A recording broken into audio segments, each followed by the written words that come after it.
I'm Vin. I'm Sori. All of our friends are gone because we're shooting the Quarantine Chronicles. Quarantine Chronicles YouTube sensation. Gotta do something. We're bored. First episode is going to be available for all free soon, pretty soon here. For timely, topical, political commentary, you can hit us up in Middle America with Vin and Sori. Yep.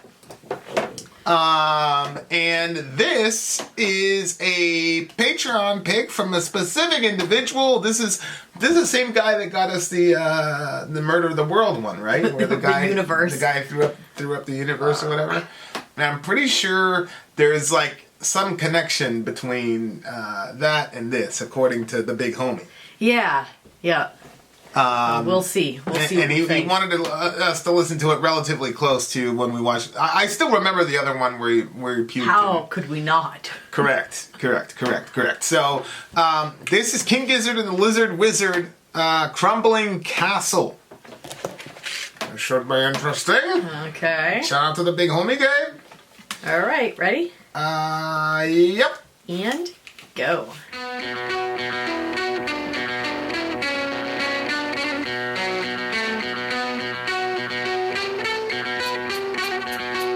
Is this live?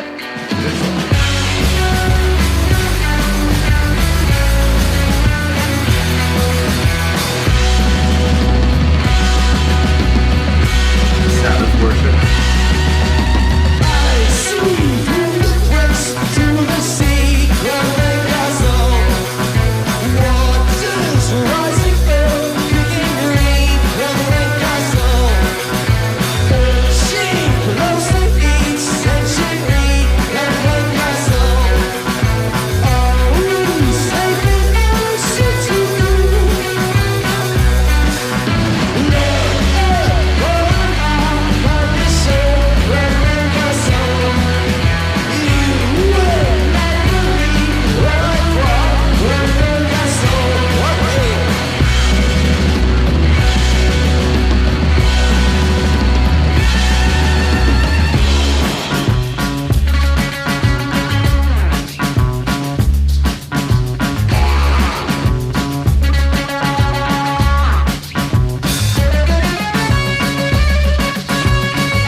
It sounds like that other song.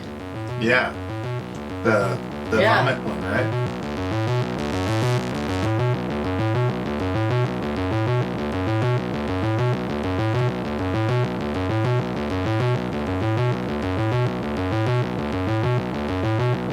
I see through the bricks to the sea, crumbling castle, inching closer each century, crumbling castle. Waters rising big and green, crumbling castle. Are we saving our city?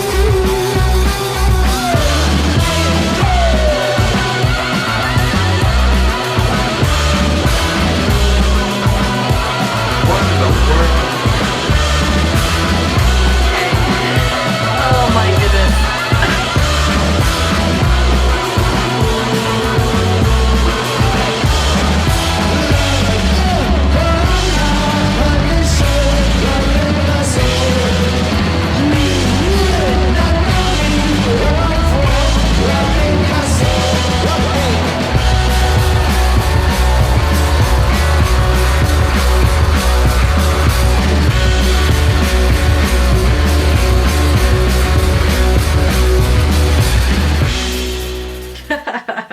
Wow. So they're not safe in their castle because the murder of the universe is coming. Discover new music at listener-powered-KEXP.org. Oh, that's funny. Yeah. Well done. It was funny because Yeah, so as the this is song like going progressed. backwards into like what was happening to people on Earth while the guy was vomiting the world. Is that the idea? Yeah. Okay. Yeah, that's what I would have got. That from it. makes sense. Water's rising up thick and green. What in the world? Yeah. This so you hear a band like King Gizzard and the Lizard Wizard, and I just immediately got like this Weird Al vibe, and then they like, you know, made a song about puking up the universe or whatever. Oh, that was So, the same band? That's the same. Oh, What are you oh, telling oh. me? Just tell me. Just had to discuss. No, I know, but I didn't remember that it was the same band. I thought that they were playing off another band's thing. Yeah, so like I didn't take them seriously. So then to see them live and then you know, like that, They're talented. they're extremely talented, and that whole that's gonna stay in my head for weeks. They have those drum The Crumbling Castle. And okay, so they had dual drum. They had two people on drums. facing each other. Yeah. I thought it was smart. You know how like we watch those like brain teaser things? It's like, oh, would you notice that they Yeah. switched out the shirt? So it's like, oh, I caught something. Yeah, I didn't catch anything. There was two drummers looking at each other. If I was going back and forth, if I wasn't going back and forth with the Right, lyrics, then you would have seen that, yeah. But yeah, these guys are serious musicians, and they're very gifted. And they kind of don't take themselves very seriously, calling themselves King Gizzard, Lizard Wizard, and some of the lyrics are kind of tongue in cheek. But they're a very talented They band. have like a folklore sound to them as I don't know, it's interesting. The beginning though, I couldn't understand what he was saying. All I could hear was Crumbling Castle, Crumbling Castle. That's why I was like, what? I didn't even hear them do the first verse. I thought the whole thing was just a crumbling castle. Yeah, I don't know if there was some like... So there's... What they did with the concept of Crumbling Castle, I don't know if it's a metaphor for the Earth, and how the Earth is crumbling because of how we're treating it, and, you know, he's on the coastline, and, you know, when you think about climate change and things like that, and the horrible, you know, the sort of dystopian future that we're looking at due to climate change, you know, it's going to hit the coastline initially. So I don't know if there was like subliminal climate change stuff under there. But there is some religious undertones, like for example, verse 7, which is very interesting. Oh yeah. On this very day in 1,000 years, the earth will be relative to the sun and the moon. A new world will be created. I know because it's written here. And that ideology is kind of, you can kind of mismatch, you know, cobble a couple verses together and Yes. get that idea. Yep. Although I don't believe that God is going to destroy the earth. I think he's going to renew the earth. I don't think he's going to completely destroy the earth. But there's definitely a way to read your Bible with it. I mean, that's the majority of the report. Most people believe that God's going to destroy the earth and then create a new one, because you have the new heavens and the new earth language, and then you've got stars falling from the sky language in Revelation and all that. Right. Maybe that's for a Bible boogie to explain why I don't believe that God's going to destroy the world. But anyway, my point is, that verse is very interesting. Verse 7, when he says, the earth will be relative to the sun and the moon, a new world will be created. I know because it's written here. Mm-hmm. It's like, I understand. And obviously there's more to our faith than just, it's written there. So, there's obviously a lot more to that and all that. But if I was coming from the person, if I didn't know the things that we knew, if I didn't look at the things that we've looked at, I'd be like, are you kidding me? Something is true. Oh, yeah. Are you? Yeah. And especially with something of such a massive consequence. Yeah. You know what I mean? Because you do have some evangelical Christians who, I could be completely off. This may have nothing to do with global warming at all, or climate change. Sorry, because people are going to say it just snowed in California yesterday. You don't know what you're talking about. 98% of climatologists believe in global warming, so I'm just going to go with that. There's that. I know there's disagreement on it, but I'm just going to go ahead and do it. And I also know that I'm taking that number there's a certain amount of faith, and I'm investing a certain amount of faith into climatologists. I completely understand that, be that as it may. We are believers in global warming, or climate change, sorry. But when you hear about these horrific dystopian, and you know what? I think now, actually, because of the current situation we're in, maybe people will take dystopian warnings a little bit more seriously now. You would hope. Because you have people. You would hope. Yeah, you have people that Yeah,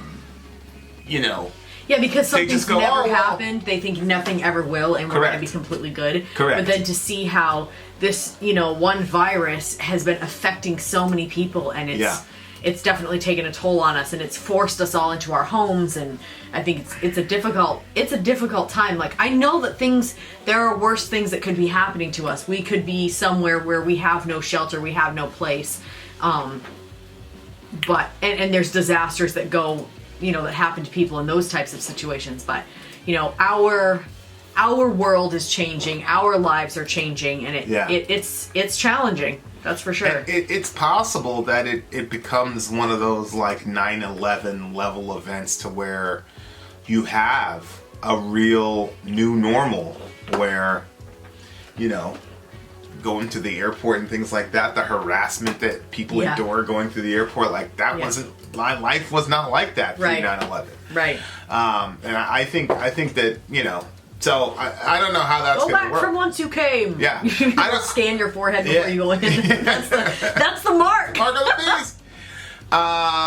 Yeah. So I don't know, but then you talk to some Christians sometimes about climate change. I know this is a little bit overboard, but you know how we grew up with the whole mark of the beast thing and stuff. Oh yeah. When I had to go to the doctors, they did this thing they scanned. It wasn't. Before, they'll either give you the thermometer or they'll put it in your ear, and then they were throwing off that thing. But this one was they scanned here and they scanned down to my ear. Oh. It was weird, but it had that end of the world feel. I don't have the mark yet. Yeah.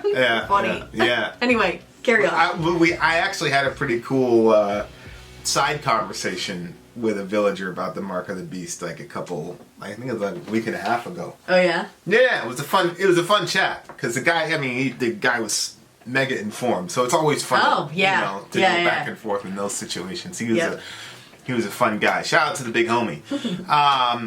So verse 3, we wait for death that does not come, Crumbling Castle. Dug all the holes in God's acre, Crumbling Castle. We have even said our last rites, Crumbling Castle. Are we safe in our holding cell? So I think the Crumbling Castle's probably about... I was thinking maybe they're going back and forth between the Crumbling Castle being Earth and then the human body itself. Oh. Look upon our condition, where we head to our extinction, Crumbling Castle.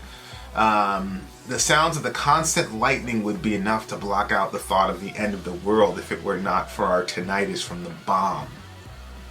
So it's basically we're destroying ourselves by our own environment, or by nuclear proliferation. It seems like both are happening. Right. Which, like, we can't even focus on the effects that the environment is having on us because we're too busy, being affected by the things that we're doing. Blowing ourselves up to smithereens. Mm-hmm. Yeah, I forgot. So, I listen to Michael Moore's podcast, and he's crazy, and most of the stuff that he says I disagree with. But he did have and I don't agree with this part, but I thought it was a brilliant way to look at the situation when he was saying,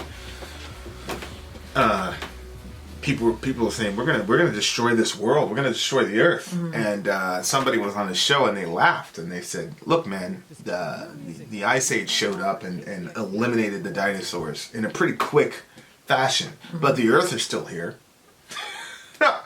Dun, dun, dun. And I was like, very well said. Yep. Like, he's like, are you kidding me? And then he, of course, then he went crazy. And then he started talking about how the virus is the Earth's way of, whatever. Purging. Yeah. Which is very, very easy for him, a multi-millionaire, to say all cloistered up in his nice little, whatever. Yeah. But, say that about Grandma Fanny or whatever. No, I agree. And I think that sometimes, like the posts that I've been seeing, like I saw, like, this girl was wearing all this green makeup and she was like, call me Rona.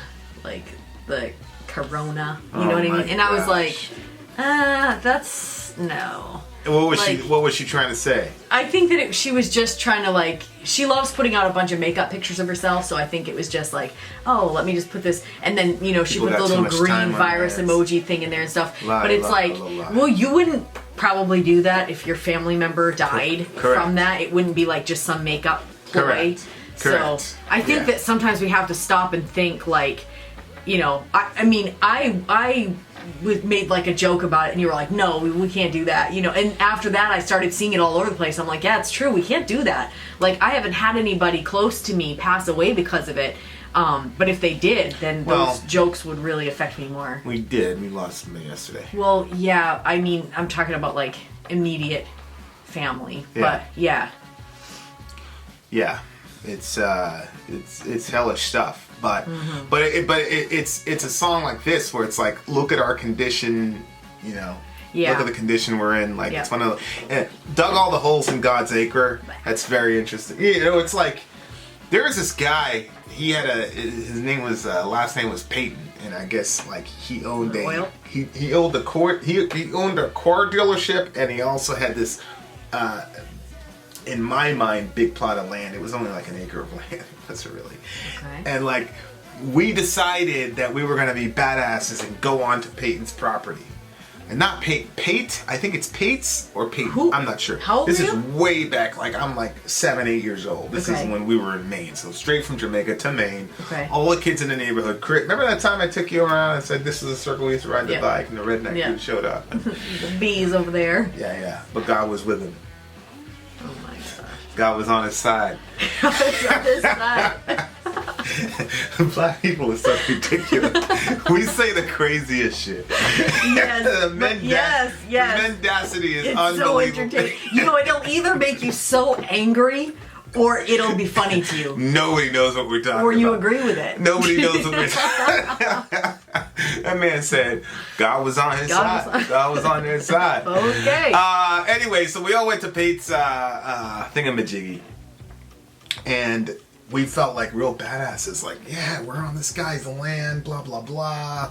And we, like, we were like, just running. This is such a weird story. We weren't really doing anything. Well, he heard about it. He heard about us. And so, like, he's like, yeah. And my brother was like, yo, we gotta go. We gotta be feet right now. So, like, da-da-da, like, we're out, we're running, da-da-da. And I remember being extremely excited. Because we're running from the cops and yada, yada, yada. Oh, yeah, it was... What is it posted, like, don't trespass? Well, oh, yeah, he had, like, do not trespass on my property. This is my... He was kind of like one of those legendary figures, like, oh, that's paid, and he made his money by, selling skeletons. Right. He did something really boring like that. He had, like, 3 stores, like, one stacked on. There was a baseball card store, and there was he had the whole thing stacked. Yeah. And we lived there for years, and we never even... I just walked by his property as fast as I could, even, because he was in the way of the bus stop. And, but we all decided one Sunday And it was really bad because on Sunday my mom wouldn't even let us play. Oh, really? And so you went and did that on a Sunday? Oh, yeah. I snuck out, da-da-da-da. And my mom was looking for us. And then, you know, we made it back to the yard pretty much in time. And then just enough to see Chris Green, who was my brother's roll dog. He was his best friend. They had this man in cuffs. He was like... Oh, my gosh. 13, 14 years old. Yeah, they had him in cuffs. Oh, my gosh. And his mother was all like, I remember this story now. She was freaked out. My mom went over there and was like trying to tell the cop to let him go and all this. Because that's how my mom was. She expected them to listen to her. I was like, get out of here, lady. This guy was trespassing on Peyton's property. But Chris, he was a real... Hey, shout out to Chris. He was a real... He didn't rat anybody out. Kevin, Jim, all those guys, they all made it. So your mother... We made it. What happened to this day, she never knew. Oh, I'm sure the charges got dropped. But then his mom got real religious for a couple weeks, would show up. I'd hear them talking downstairs. My mom would, like, giving her the gospel, you know, like, she didn't know what to do. Her kids all, you know. But nothing happened. He didn't even tell his own parents? Nope. Wow. Nope. He took the entire... He was on some real-life gangster shit. Wow. Shout out to the big homie Chris. Some white people can be some gangsters now. What? Yeah. That's so anyway, crazy. dug all the holes in God's acre. It just reminded me of that. Like, you know, like that's humanity. We're just going around running amok on somebody else's property, destroying other, not even recognizing the gift that this wonderful earth is. Yeah. You know, this is a really weird thing where it's like, oh, you tree hugger. It's like, okay. I know. Should I be a tree killer? Like, Right. These weird things that are supposed to be insults to people. Yeah. You social justice warrior. Like, are you a social injustice warrior? Like, what do you mean? It's a very strange thing now when if you're worried about the planet, or even if you don't, even if you don't believe in a dystopian, you know, ecological future, like, don't you think it's a good idea to kind of take care of the planet and not, you know, destroy it, utilizing its resources? You know, I'm not going to use the terminology that people use, but, you know, assault the land. I'll say it that way. Yeah. Like, it's a strange thing to me. It's like, this is the only place you have to live. It doesn't matter what your belief system is. I know. It's very bizarre. It's very strange. I think people can't see the immediate effects of what they do, so... You know, you were saying, you know, maybe this whole coronavirus thing will make people reconsider and take better care of things. But, you know, when you said that, I immediately just thought of, you know, like how I've said it in a video before. People are wearing gloves and they're just throwing them onto the ground. Yeah. Throwing their masks on the ground. Yeah, are you serious? It's disgusting. I saw it today. Yeah. Like, that's a crazy thing. It's like, here... We're in the middle of a pandemic. Well, aside from that, it's like, here we have figured out in the last week and a half, 2 weeks... who's really the heart and soul and backbone of this country. That's exactly what I was thinking.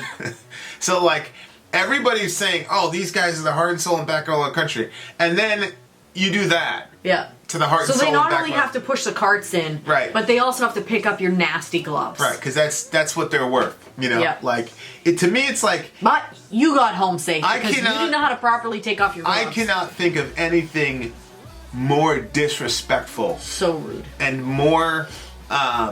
when I see that's why I say, like, people go after, like, the insanely rich. I'm like, you're not even insanely rich, and you still treat these people like they're beneath you. Yeah.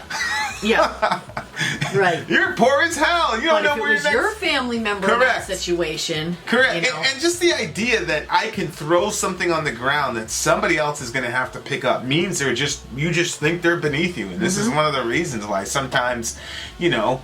But you're gonna get out alive. Yeah, sometimes you start, you know, learn to swim, man. Like, it's absolutely terrible. Honestly, terrible, like, when you come stuff. to the understanding that, like, God is in control of the whole thing, and that's something that I've been wrestling with moment by moment, day by day, is that, like, you can do all the things to make sure that you're safe, and you can throw your gloves into the parking lot, and you can still get it. Yeah. You know, you can put yourself at risk at the hospital as a nurse and try to take care of all these people, and you can walk out of this scot-free. Right. You know what I mean? Like that. Right. It's a color of a law. Right. I mean, that's at the end of the day, the lots is cast by God.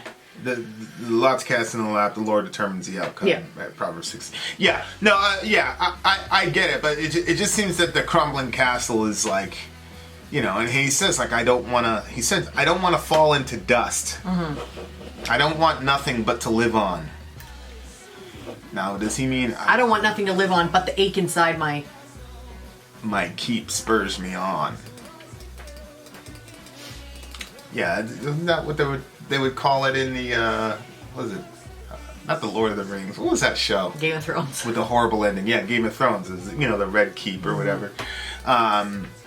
So I think it's like humanity's collective will to live.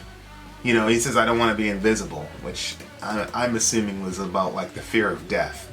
Like, I think it's like contrasting. What's that Polly word after? I have no idea. Oh, that's the album name. Polygon Wanna Land.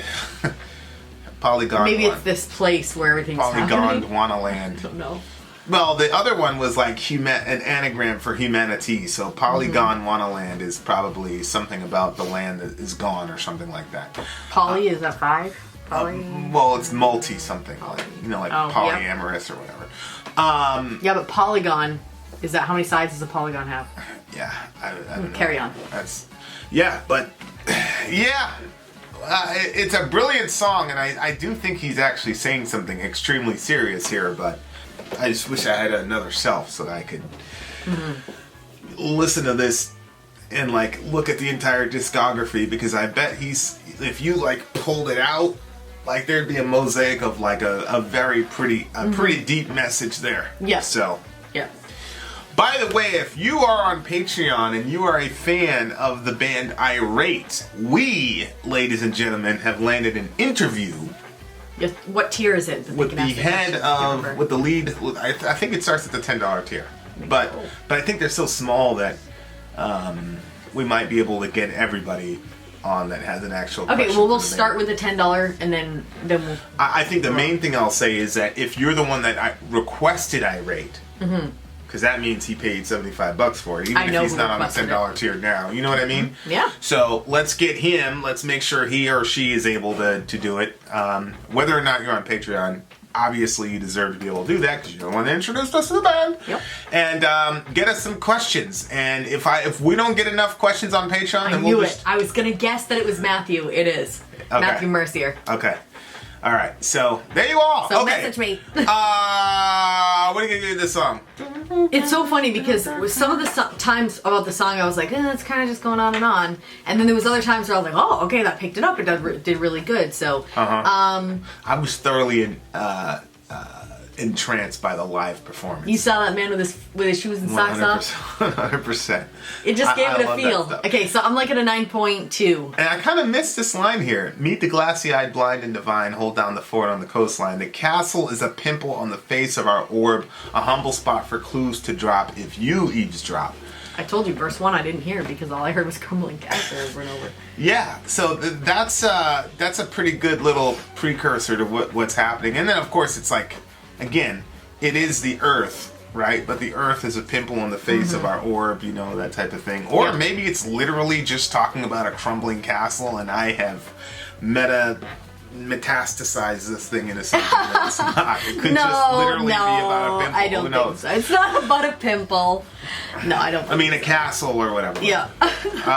This is what'd you give it? I give it a 9.2. It's a 9.4. I always feel like you one-up me on your things. I think I'm gonna have you start rating first because you basically always. Boop. Is that what you're doing? True. That's not true. I gave a lower thing from time. Very, very, very few times. Okay. Crumbling Castle in 9.4. Okay, 9.2. Really good lyrical content. I love again, it's got that thing that's gonna stay in your head, but it wasn't a cheap melody. So, like, those things are easy to do. Fun feel to it. Yeah, those things are easy to do to come up with something that stays in somebody's head. But like to do it without doing regular poppy stuff, I think is a certain level of genius. There you are, dear listener. Take care of the earth, and please, for the love of God, literally, or the love of humanity, whatever you're about, say something good to these frontline people, man, because I ask them all the time. I say, how are people treating you? And they, to a man and a woman, they've all said, like, many people are good, Yeah. but there's always somebody yelling and screaming at them, taking out, and I try to tell them, like, people are trying to take out their anxieties or whatever on other people, and if you have 10 good interactions in a day, but you have one really bad one, people are going to focus on the bad one, and unless you go out of your way to say, hey, right, I really appreciate what you're doing, I think that'll kind of, right. So I just encourage you to do that. I'm not trying to preach, but I mean, think about it. And we've got people in the village. Big homie Matthew Maida. He's out there grinding every single day. These guys are beautiful people, and they're it's like that guy said on the Jimmy Dore show. He's like, we didn't sign up to be heroes. Like, people should stop calling us that, because he's like, our lives are in danger, and we're not getting So on the one hand, it's heroic what they're doing, but on the other hand, it's like it shows how jacked up our system is. Where you have these CEOs saying, "Yeah, you go work and you go be a hero," but they're staying in their cloistered little. That's true. So anyway, they are heroes, but they didn't sign up for the job. So at minimum, what we could do is appreciate them and honor them. Please. Anyway. That's my plea. Vin out. Sorry, out. Gone.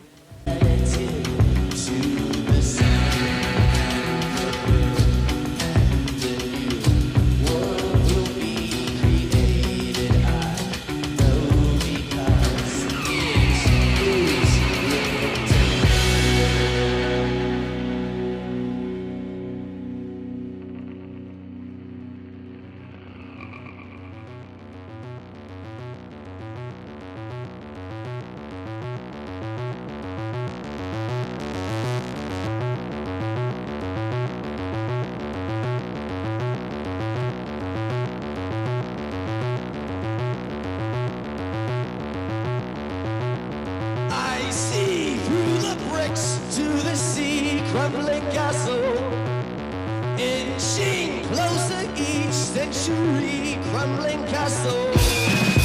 Waters rising big and green, crumbling castle. Are we saving our city?